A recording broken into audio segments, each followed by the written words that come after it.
하나님의 평강이 오늘 예배하는 우리 가운데 함께하기를 소망합니다. 지난주에 개척 후 2주년 예배를 은혜 가운데 잘 드렸습니다. 2년 전 첫 예배 때 이곳에 찾아와서 지금까지 함께하고 있는 여러분으로 인해서 하나님께 감사합니다. 아무것도 없어서 아무것도 기대할 수 없었던 이곳에서 지금은 찬양이 흘러넘치고 모두가 자신의 최선을 다해 하나님을 섬기고 있으니 모든 것은 하나님의 은혜임을 고백합니다. 앞으로 교회가 어떤 방향으로 나아갈지 우리는 고민이 될 것입니다. 교회의 어려움을 어떻게 돌파해 나갈지 고민입니다. 우리가 다 각각 따로였다가 함께한 지가 겨우 2년에 불과한데 과연 어떻게 오랜 관계에서와 같은 신뢰 관계를 더 구축할 수 있을지도 중요한 문제입니다. 그리고 어떻게 하면 교회가 부흥이 될지도 함께 연구하고 노력해야 할 부분이기도 합니다. 그러나 그 모든 해답보다 하나님의 뜻을 구하기를 기도합니다. 언약궤를 앞에서 뒤에서 몰고 가려고 하지 말고 언약궤가 떨어지려고 한다고 내가 뭔가 손을 대서 뭐를 하려는 웃사가 되지 말고 하나님의 하실 일을 기다리며 볼 수 있는 마음의 용기와 믿음의 담대함이 우리에게 있었으면 좋겠습니다. 많은 사람들이 질병의 근원을 가리켜 스트레스라고 말합니다. 암에 걸리는 원인도 스트레스로 많이 알려져 있습니다. 암에 걸리니까 자꾸 답을 찾고 있더라고요. 늘 피곤해서 그랬나? 내 몸에 염증이 많아서 그랬었나? 몸에 안 좋은 음식들을 먹어서 그랬나? 아니면 개척 때문에 너무 스트레스를 받아서 그랬나? 그런데 답은 없습니다. 그런 게 답이라면 늘 안 좋은 것 먹고 스트레스 받고 술, 담배 하는 사람은 왜 암에 안 걸리겠습니까? 제가 아는 어떤 분은 늘 술, 담배 하다가 이제 잘 살아보자 하고 끊은 지 10년이 넘은 후에 그 어느 때보다 건강하게 신앙생활 하면서 사시다가 그때 폐암에 걸려서 몇 개월 살다가 돌아가셨습니다. 또 어떤 분 이야기를 들었는데 그분은 마라톤을 정말 즐기고 긍정적으로 늘 사고하고 스트레스 받는 일도 없이 즐겁게 살아가는데도 본인이 암에 걸렸다고 합니다. 존스 홉킨스 대학에서 암의 원인에 대한 결론을 이렇게 내렸다고 하죠. 그건 그냥 운이다. 그리고 우리는 그것을 하나님의 뜻이라고 말합니다. 하나님의 뜻 안에서 암에 걸린 사람은 암을 통해 하나님이 하실 일이 있음을 믿고 아직 암에 안 걸린 사람은 건강한 그 몸으로 하나님 뜻 안에서 살아가야 한다고 우리는 믿는 사람들이죠. 그런데도 여전히 사람들은 답을 찾습니다. 이래서 걸렸다, 저래서 걸렸다, 이걸 해봐라, 저걸 해봐라. 물론 답을 찾는 일은 중요합니다. 그러나 이미 일어난 일에 대해서 자꾸 답을 찾는 것은 자칫 그 사람을 잘못한 사람으로 몰아갈 우려가 있습니다. 네가 잘못해서 암에 걸린 사람이 된 거야. 이렇게 말하는 게 되는 거죠. 예수님 시대에도 질병에 걸리면 사람들은 다 답을 찾았어요. 시각장애인을 보면서 예수님의 제자들이 이렇게 말하잖아요. 저 사람이 앞을 못 보는 것은 자기의 죄 때문인가요? 부모의 죄 때문인가요? 자꾸만 답을 찾는 버릇이, 그 본성이 2000년이 지난 우리에게까지도 흘러와서 우리도 늘 답을 찾고 그 답으로 자신을 찌르고 상대를 찌르며 살아가고 있는지도 모릅니다. 답을 찾기보다 하나님의 뜻을 구하는 우리가 되어야 합니다. 오늘 교회가 2주년을 보낸 후에 이제 3주년을 향해 나아가는 이 길을 시작하는 이때에도 우리 안에는 답을 찾고자 하는 소원이 있을 것입니다. 어떤 답을 찾으려 합니까? 어떻게 하면 교회의 당면한 어려움을 해결할 수 있을까? 이걸 해볼까? 저걸 해볼까? 그런데 답은 간단해요. 부흥되면 모든 문제는 자연스럽게 해결이 됩니다. 그런데 부흥이 안 되고 있다 보니까 우리가 자꾸 답을 찾고 있는 거죠. 아까도 이야기했지만 해결되지 않는데 자꾸만 답을 찾는 것은 이루어올 것이 전혀 없습니다. 이것을 안 해서 그런가, 저걸 안 해서 그런가, 이 지축에 있는 사람들이 원하는 무언가가 없어서 그런가, 이런 식으로 자꾸 답을 찾다 보면 우리 로고스 교회만의 좋은 점을 잃어버리고 로고스 교회가 아닌 다른 어떤 교회처럼 되어갈지도 모릅니다. 그리고 답을 찾기는 찾는데 자기 자신에게서 답을 찾지 않고 상대방에게서 답을 찾으면 그것은 서로에게 짐을 지우는 일이 되고 심지어 정죄하는 일이 될 수 있습니다. 그렇다면 부흥이 너무도 간절한 우리에게 지금 필요한 것은 무엇일까요? 그것은 문제를 해결하려는 노력이 아니라 우리가 서로 더 깊이 사랑하는 것입니다. 예수님은 제자들에게 말씀하셨어요. 너희가 서로 사랑하면 너희가 내 제자인 줄 사람들이 알리라. 진짜 부흥의 핵심은 서로 사랑하는 공동체를 이루는 것입니다. 그런데 사랑은 무엇인가요? 많은 사람들이 사랑이 어려워서 사랑이 아닌 것으로 그 자리를 대체하려고 합니다.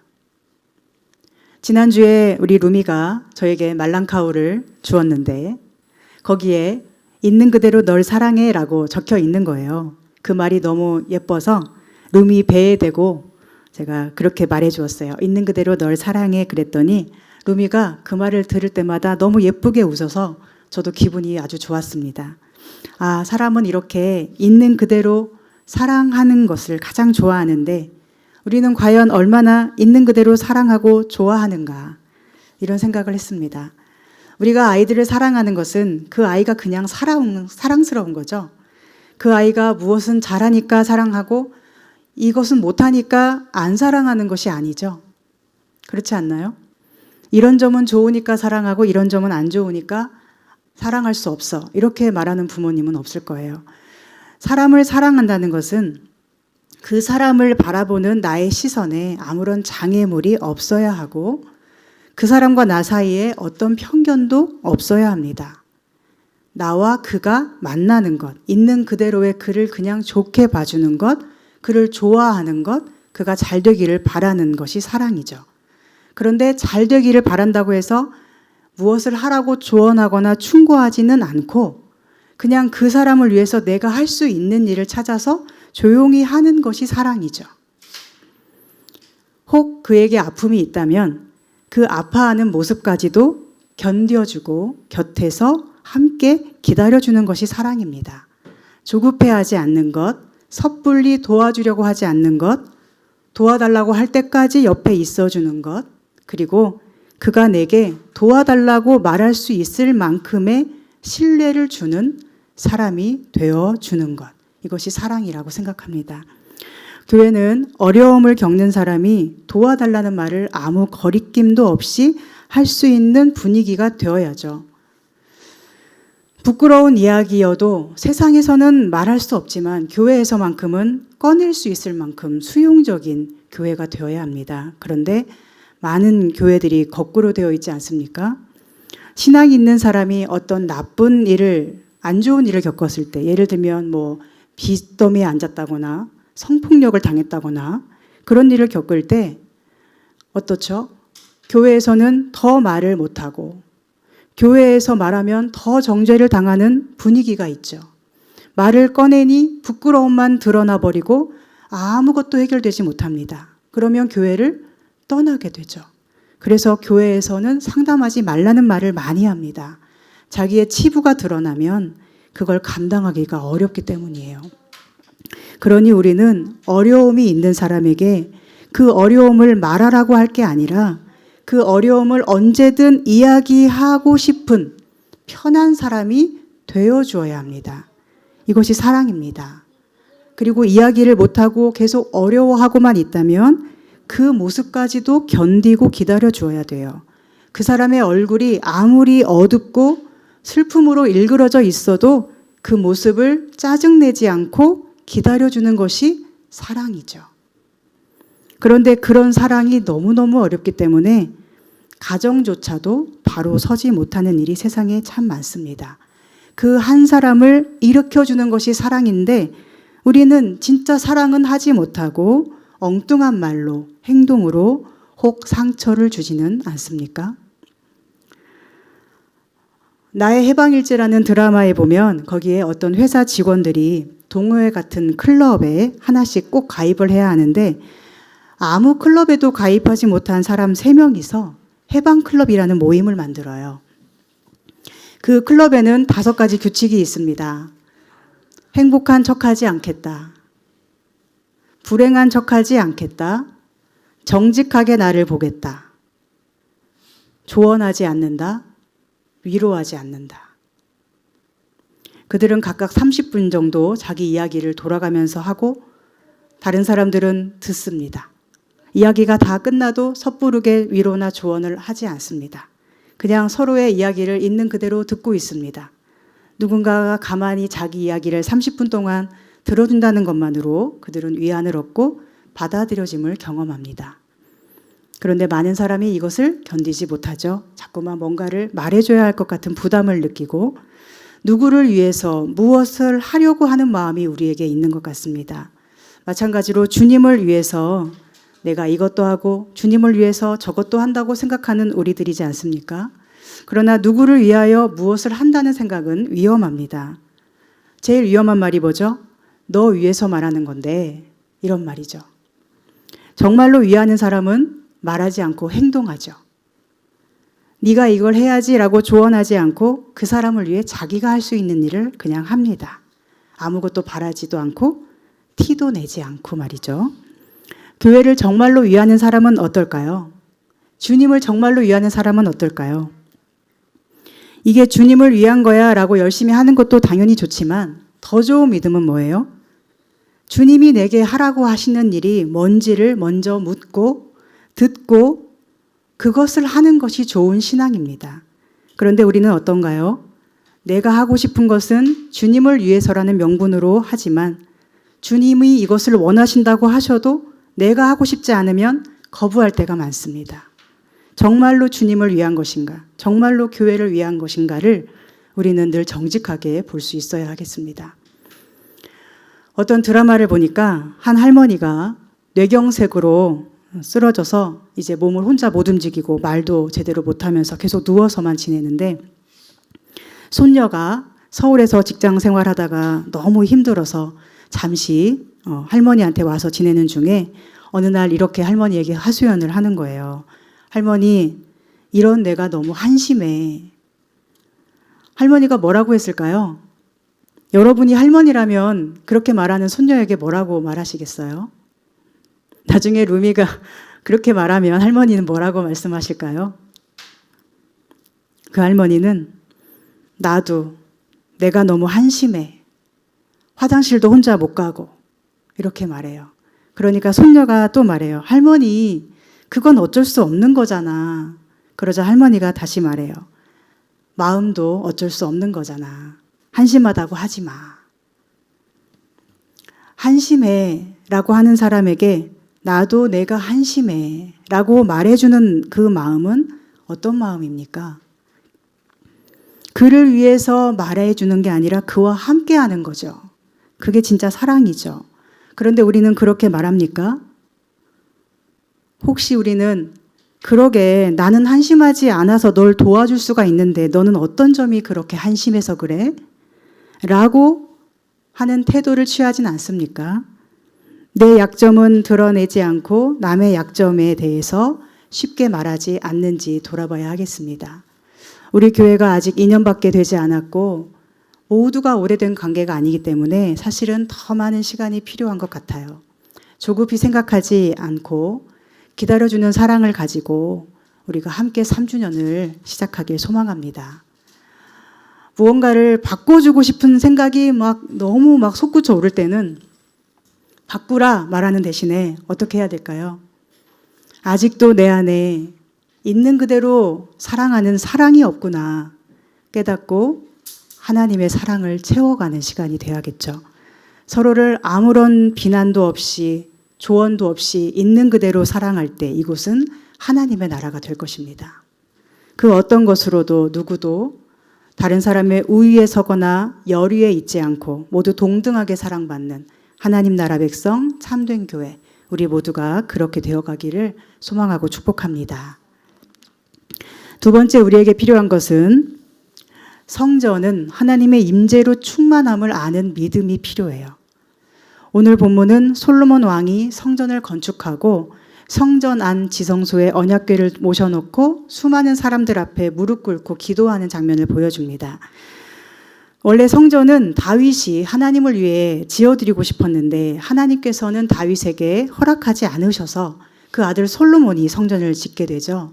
엄청난 규모로 매우 화려하게 거의 모든 것을 금으로 다 입힐 정도로 휘황찬란하고 멋지게 성전을 지었습니다. 그런데 그렇게 지어놓은 솔로몬이 18절에 뭐라고 고백을 하나요?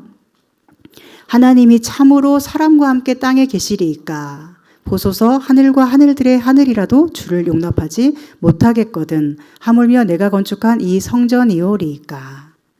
아무리 크고 웅장하게 지었어도 크신 하나님이 어떻게 이 성전의 일부분이라도 옷자락이라도 들어오실 수 있겠냐는 거예요. 하나님은 세상을 창조하신 분이시죠. 성경은 하늘이 하나님이 앉는 의자라고 노래합니다. 그리고 이 땅은 하나님의 발받침이라고 성경은 노래합니다. 우리 눈에 다 들어오지도 않는 이 넓고 넓은 하늘이 하나님의 의자, 그 자리 하나라고 한다면 솔로몬이 지은 성전이 아무리 크고 화려하고 웅장할지라도 그 성전이 하나님의 얼마나 많은 부분을 담을 수 있다는 것입니까? 담더라도 아주 작은 조각, 티끌과 같이 작은 하나님의 파편을 담을 뿐이겠죠. 그리고 이어서 생각을 해보시죠. 솔로몬의 성전과는 비교할 수 없는 우리 로고스 교회는 어떻습니까? 우리 교회는 하늘과 하늘들의 하나님의 어떤 조각이 얼마만큼 담길 수 있는 규모입니까? 솔로몬 성전에 비하면 우리 교회는 너무 적게 하나님을 담을 수밖에 없습니까? 그렇게 생각하십니까? 그렇지 않지요. 하늘의 하나님, 하늘을 의자로 쓰시고 땅을 발받침으로 쓰시는 높고 크신 하나님 앞에서는 솔로몬의 휘황찬란한 성전이나 오늘 말씀의 빛 로고스 교회나 차이가 없습니다. 아멘이신가요? 그 차이는 인간들이 느낄 뿐이죠. 역대기서는 바벨론의 포로로 끌려갔다가 70년 만에 다시 돌아온 유다 백성들에게 하나님께서 주시는 위로의 말씀이에요. 너희들 다 끝난 것 같지? 아니 그렇지 않아. 내가 너희와 함께 있어. 이렇게 주신 말씀이에요. 그런데 그들이 포로에서 돌아왔을 때 솔로몬 성전의 영광은 이미 다 사라졌고 모든 것이 무너져 있었습니다. 그들은 먹고 살기도 어려운데 하나님의 성전을 지을 책임까지 지워졌습니다. 그리고 그 성전은 너무 작고 초라할 뿐 아니라 70년 동안 성전의 터가 방치되어 있었기 때문에 이웃나라 주변 사람들이 얼마나 비웃고 방해를 하는지 성전을 짓는 것 자체가 그들에게는 늘 조롱 앞에 서야 하는, 절망 앞에 서야 하는 고된 싸움이었어요. 그러나 하나님은 솔로몬의 성전에 대한 이 말씀을 통해 그들에게 이것을 들려주시는 것 아니겠습니까? 얘들아, 내가 참으로 사람과 함께 땅에 있겠느냐? 하늘과 하늘들의 하늘이라도 나를 용납할 수 있겠느냐? 솔로몬이 건축했던 그 성전에만 내가 거하겠느냐? 그 성전이 아무리 커도 나의 한 조각이라도 담을 수 있었겠느냐? 오늘 너희가 짓는 작고 반짝이지 않는 성전에는 내가 나의 한 조각을 담지 못하겠느냐? 하나님은 백성들을 말씀으로 위로하시고 하나님이 어떤 성전도 담을 수 없는 크신 분임을 알려주십니다. 그러나 사람이 하나님의 한 조각이라도 담고 있는 이 작은 성전을 귀중히 여기고 이곳에서 기도하고 하나님의 얼굴을 구한다면 하나님은 그의 기도를 들으시고 그를 바라보시고 그의 모든 죄를 용서해 주신다고 약속하셨어요. 예수 그리스도의 십자가를 통해 우리에게 그 약속이 주어졌습니다. 또한 성전은 예수님의 보혈이 흐르고 있는 우리의 몸이기도 하기 때문에 예수님 안에서 우리는 하나님이 거하실 처소가 되었고 하나님은 우리를 바라보시고 우리를 듣고 계십니다. 아멘. 여러분은 하나님의 성전입니다. 꼭 기억해야 할 개념이 나왔습니다. 그러면 성전은 무슨 용도로 쓰임받는 건물인가? 누구를 위한 건물인가?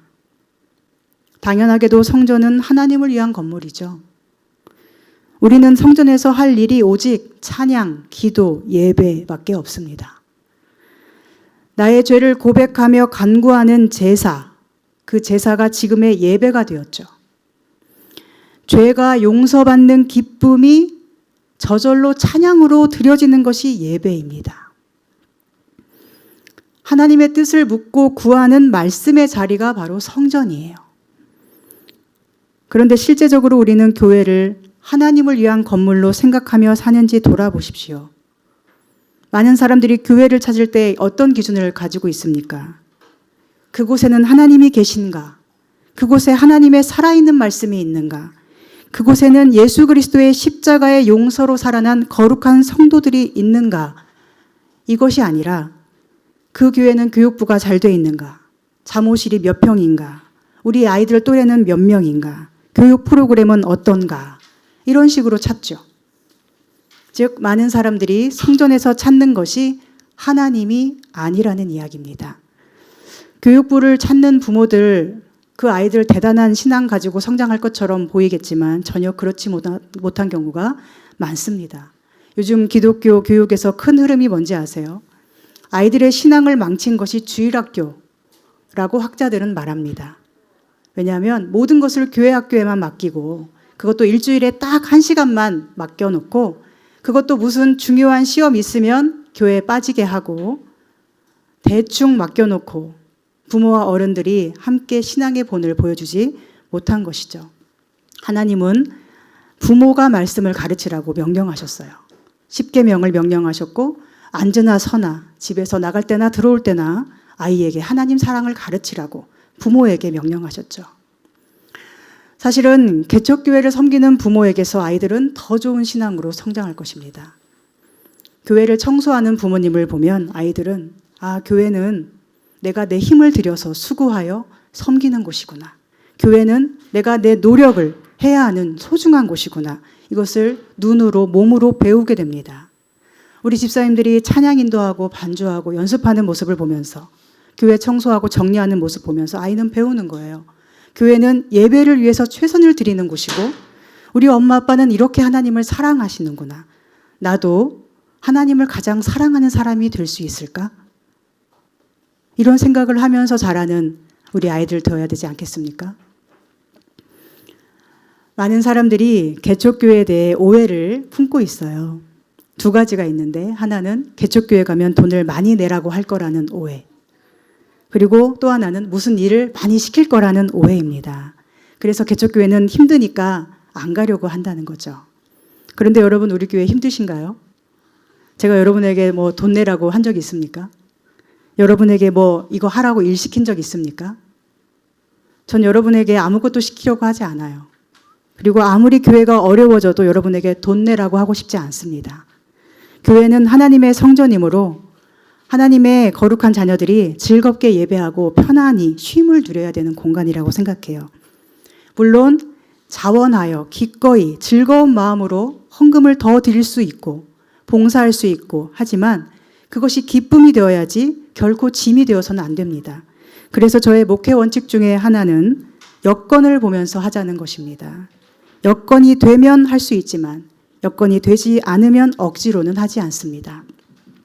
그러니 여러분께서도 교회에 이런 것이 부족하니 그걸 채우자라고 하기보다는 뭔가 부족하다는 생각이 들 때는 교회의 주인이 예수님이심을 먼저 기억했으면 좋겠어요.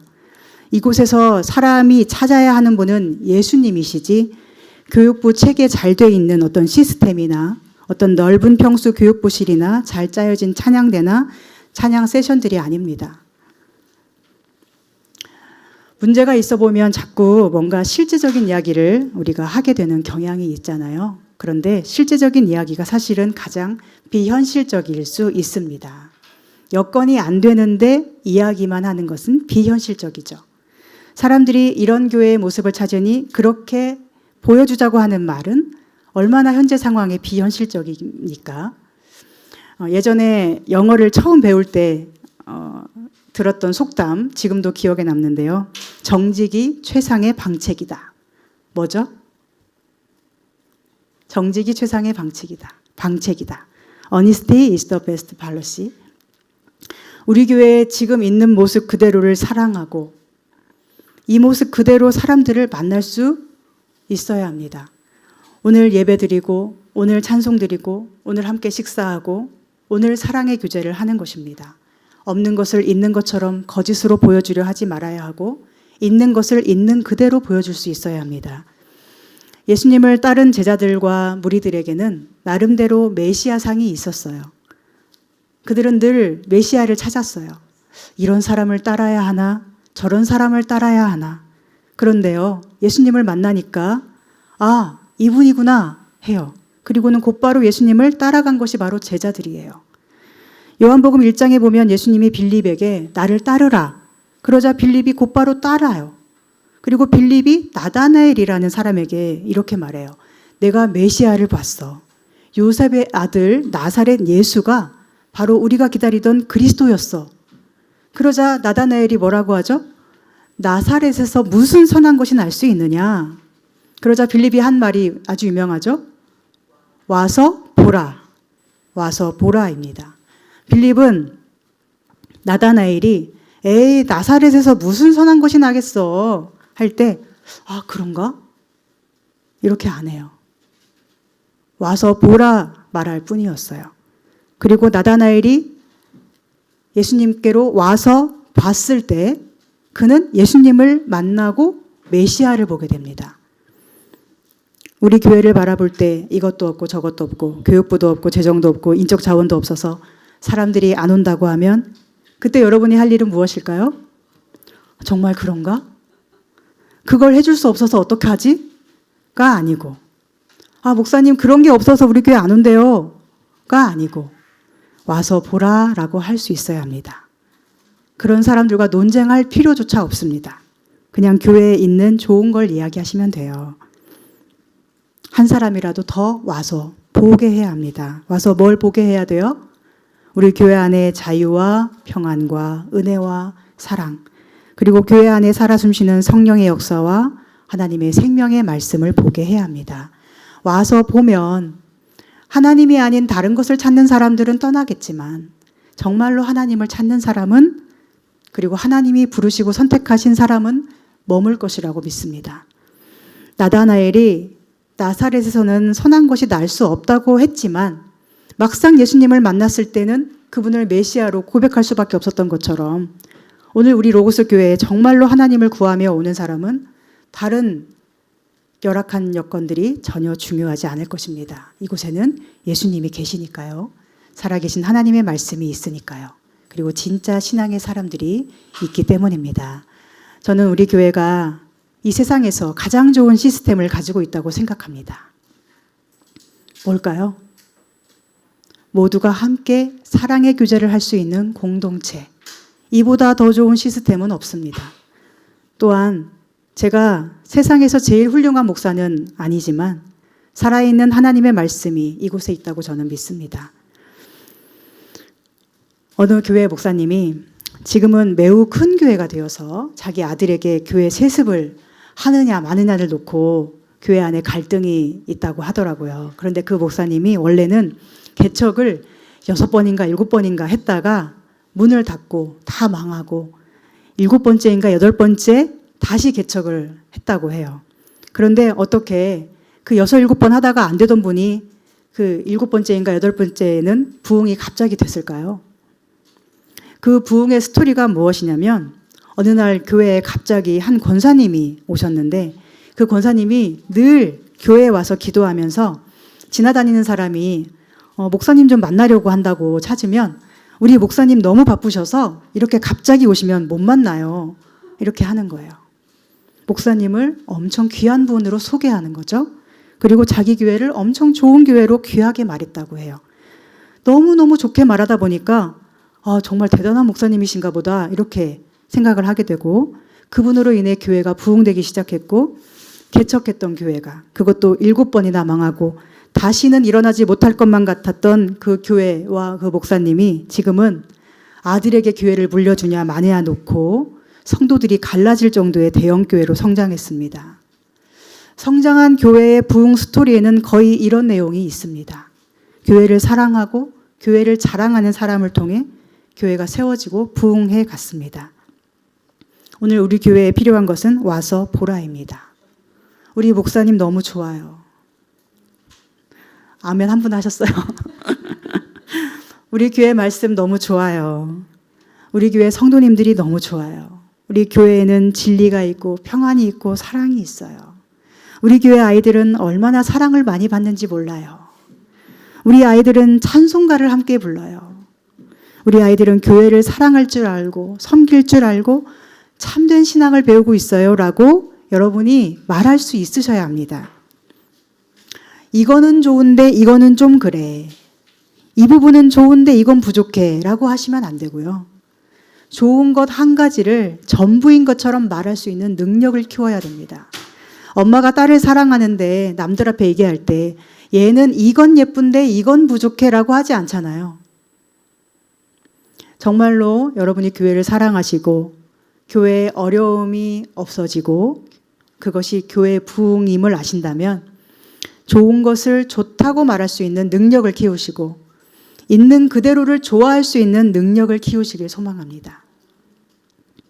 우리가 나사렛 예수라는 말에서 나사렛을 빼고 예수 그리스도를 볼 수 있어야 하겠습니다. 예수님이 그리스도이신 건 알겠는데 나사렛 예수여서 좀 그래 라고 안 하기를 바랍니다. 나사렛이라는 편견이 예수 그리스도를 가려서는 안 됩니다. 예수님을 경배하지 못할 이유가 되어서는 안 됩니다. 아마도 가룟 유다는 예수님을 볼 때 나사렛을 빼지 못하고 본 것 같아요. 그래서 그는 예수님께 바라는 것이 다른 사람보다 더 많았던 것 같아요. 늘 부족함을 느낀 것 같아요. 그래서 그는 예수님을 떠났고 결국 팔아넘기는 죄를 짓습니다. 그러나 예수 그리스도를 바라본 제자들은 끝까지 십자가의 주님을 따라 생명길로 갔죠. 우리가 그렇게 변화되어야 합니다. 눈이 열려야 합니다. 예수 그리스도의 임재를 볼 수 있어야 합니다. 그것이면 충분합니다. 우리 서로에게도 마찬가지예요. 나사렛이 편견이 되어서 서로를 보면 안 됩니다. 우리 사이에 아무것도 장애물이 없이 있는 그대로 사랑할 수 있어야 하고 혹여라도 무엇인가가 우리 사이에 끼어야 한다면 오직 예수 그리스도만이 우리 사이에 계셔야 돼요. 그렇게 우리는 나와 너로서만 만나야 합니다. 예수님을 따른 사람들은 모두가 나사렛을 빼고 예수님만을, 예수 그리스도만을 고백하고 따른 사람들입니다. 예수님의 고향, 출신, 목수라는 신분, 심지어 십자가에서 받은 고통과 저주까지도 그들의 제자됨에 있어서 아무런 거리낌이 되지 않은 것처럼 오늘 우리도 그러면 됩니다. 그러면 우리도, 우리 교회도 승리할 것입니다. 얼마 전에 지금은 고인이 된 마이클 잭슨 공연에서 팬 서비스 하는 영상이 SNS에 올라왔길래 우연히 봤는데요. 거기 보니까 You Are Not Alone이라는 노래가 있잖아요. 그 노래를 부르는 중에 어떤 팬이 그 무대로 올라가게 되는 거예요. 그 사람 무대에 올라가는 사람으로 뽑혀서 거기에 올라가서 이제 그 가수와 함께 하는데 올라가자마자 마이클 잭슨을 와락 힘껏 껴안는 것입니다. 순간 그 자리에 있던 모든 팬들이 와 하고 탄성을 질렀어요. 그 팬이 어찌나 힘껏 껴안고 있는지 정말로 이 순간이 아니면 안 된다라는 절박함이 느껴집니다. 단 5분이라도 아니 1분이라도 1초라도 이 가수를 내가 껴안고 있는 이 순간을 영원히 기억하고 간직하고 싶어하는 그 최상의 몸부림이 그녀에게서 느껴졌습니다. 그것을 보면서 저는 내가 예수님을 이토록 사랑하는가를 돌아보게 되더라고요. 그리고 눈물이 났습니다. 그래, 사랑은 이런 거지. 이런 생각이 들었어요. 그 사람이 그냥 좋은 거, 그 생김새나 배경이나 그런 거 따질 시간조차 없이 그냥 사랑하여 안고만 싶은 것, 떨어지고 싶지 않은 것, 떨어질까 봐 꼭 붙들고 있는 것, 그것이 주님을 바라보는, 그리고 주님의 몸인 우리 교회를 바라보는 성도의 사랑이어야 하지 않겠습니까? 답이 안 보이는 순간에도 우리가 믿어야 하는 것은 하나님께서 교회를 세우시고 지금도 인도하신다는 사실입니다. 그리고 중요한 것은 우리가 하나님의 조각을 담고 있는 이 성전을 귀히 여기며 나사렛 예수를 온 마음 다해 끌어안고 사랑하고 있는가, 그 믿음이 우리에게 있는가가 중요합니다. 그리고 이 모든 것이 교회 부흥을 위한 고민에서 시작되었다 하더라도 복음을 전한다는 것은 교회를 위한 것이 아니라 복음을 듣는 그 사람을 위한 것입니다. 그렇죠? 사람을 살리기 위한 복음이죠. 와서 보라 한 것이 예수님을 부흥시키려고 한 게 아니잖아요. 예수님을 만난 그 사람들이 부흥되게 하려고 와서 보라 한 거잖아요. 하나님은 독생자를 우리를 위한 화목제물로 내어주셨습니다. 우리가 아무리 하나님 우리를 위해 죽지는 마시고 이런 실제적인 일들을 해주세요 라고 해도 하나님은 아니, 나는 너의 생명을 살리기 위해서 내 아들을 줘야 해 하신 하나님이세요. 교회는 생명을 전하는 공동체입니다. 교회는 장사하는 곳이 아닙니다. 사람들의 입맛을 파악해서 교회를 부흥시키려 하지 말고 교회를 온전히 기뻐하고 전함으로써 사람을 살릴 수 있는 교회와 성도로 서기를 소망합니다. 이곳에 깃들게 될 많은 영혼들이 하나님의 날개 그늘 아래 들어온 새들처럼 진리 안에서의 자유와 평화를 누리길 소망합니다. 그리고 그 일에 쓰임받는 복된 여러분의 삶이 되기를 소망하고 축복합니다. 기도하겠습니다. 하나님, 하늘과 하늘들의 하늘이라도 용납하지 못할 크고 높으신 하나님께서 오늘 이 작고 작은 우리 안에 거하시며 우리를 용서하시고 사랑하시고 함께하기에 충분하다 말씀해 주시는 거룩한 성도로 불러주시니 감사합니다. 오늘 말씀의 빛 로고스 교회가 하나님의 한 조각을 담을 수만 있다면 그것으로 충분한 공동체임을 고백합니다. 우리 안에 나사렛이라는 편견은 제거되고 오직 예수 그리스도의 완전하심을 볼 수 있는 영의 눈이 열리게 하여 주옵소서. 누가 뭐라 하여도 주님의 처소를 기뻐하고 사랑하며 충성을 다하게 하여 주옵소서. 주님을 바라볼 때 부족함은 전혀 없다는 것과 주님이 지금도 우리 모두의 길을 인도하고 계신다는 사실을 아는 지식으로 인하여 저희가 굳건히 주님을 자랑하고 전하게 하여 주시옵소서. 예수님의 이름으로 기도합니다. 아멘.